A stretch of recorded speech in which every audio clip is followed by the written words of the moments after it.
జ్యోతిర్మయుడగు దేవుని సంగమా, దేవుని సమాజమా, దేవుని బిడ్డలారా, తేజోమయుడైన దేవుని కుమారుడైన యేసు క్రీస్తు తన స్వరక్తం ఇచ్చి సంపాదించిన క్రీస్తు సంగమా, ఈ రోజున ఈ శుభ సమయమున దేవుని యొక్క దివ్యవాక్యమైన బైబిల్ గ్రంథంలో నుండి ఒక సందేశం.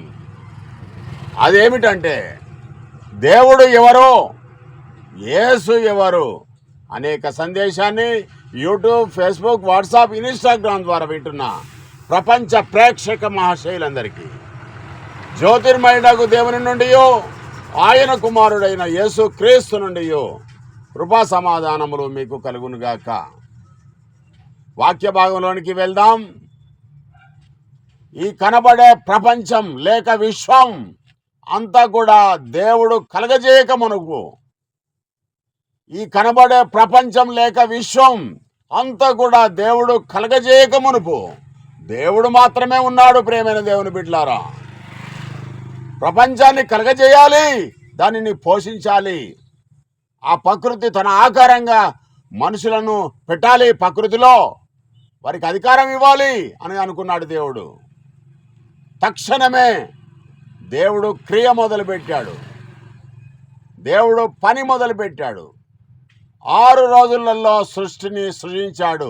తన మాట ద్వారా, లేక తన వాక్యం ద్వారా, లేక తన జ్ఞానం ద్వారా, లేక తన ప్రజ్ఞ ద్వారా సృష్టించడంలో దేవుడొక్కడే. ఆయన పేరే యెహోవా. మరే దేవుడు లేడు, ఇద్దరు లేరు, ముగ్గురు లేరు. త్రిత్వం అనేది సరైనది కాదు. త్రిత్వం అనే వాదన సరాసరి నరకానికే దారి. దేవుడు అద్వితీయుడు, అలాగే నమ్మాలి. అలా నమ్మకుంటే అది నీ ఇష్టం. యోహాను సువార్త 1వ అధ్యాయం 1 నుంచి 18 వరకు ఉన్న వాక్యం యొక్క విశ్లేషణ మనం ఈ రోజున తెలుసుకుంటున్నాం. దేవుడు ఉన్నాడు, దేవుని యొద్ద వాక్యం ఉన్నది. ఇలా ఉండేసరికి దేవుడు వేరు, వాక్యం వేరు అని ప్రపంచ బోధకులందరూ కూడా దేవుని నుండి, విశ్వాసం నుంచి పక్కకు తొలగారు. ప్రియమైన దేవుని బిడ్డలారా, అది ఎలా అంటే, వాక్యం అన్న పదానికి గ్రంథకర్త అయిన యోహాను గారు ఒక వ్యక్తిని ఆపాదించడమే. వారు తప్పుగా అర్థం చేసుకున్నారు. వాక్యానికి ఒక వ్యక్తిని ఆపాదించేసరికి, వాక్యం అంటే దేవుని నోటి నుండి వచ్చిన మాట, ఆ మాటనే వాక్యం. ఆ వాక్యాన్నే దేవుని జ్ఞానంగా వర్ణించింది బైబిల్ గ్రంథం. ఇలా కాకుండా మరే విధంగా అర్థం చెప్పే మరో సిద్ధాంతం ఏర్పాటు చేసుకుంటే అది నీకే నష్టం సోదరా. దేవుని మాట అన్నా, దేవుని వాక్యం అన్నా, దేవుని జ్ఞానం అన్నా, దేవుని ప్రజ్ఞ అన్నా అన్నీ కూడా ఒకే అర్థం ఇచ్చే పర్యాయ పదాలు మాత్రమే. తన సృష్టిలో ఉన్న దేవుని సృష్టిలో ఉన్న ప్రజలందరూ కూడా దేవునికి దూరమయ్యారు పాపం చేస్తూ. దేవుడు కనికరించి తన ఆకారం సృజించబడిన మనుషుల మీద దయ చూపి, ప్రేమ చూపి దేవుడు క్రీస్తును పుట్టించాడు. మానవుల నుండియే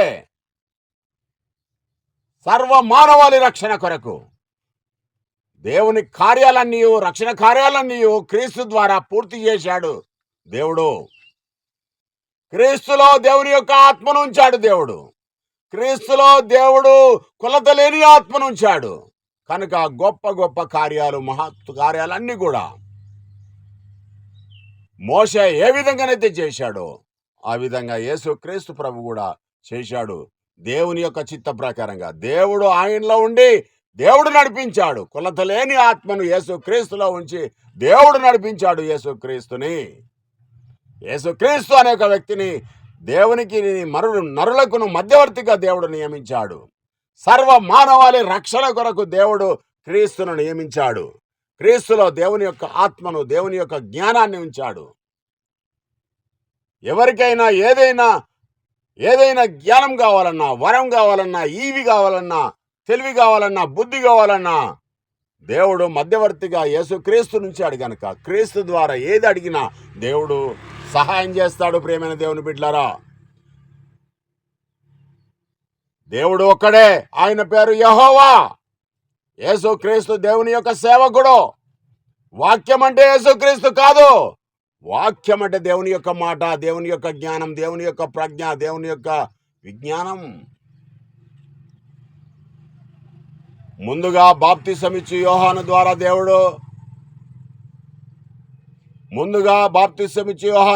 దేవుడు తెలియజేశాడు క్రీస్తు గూర్చి.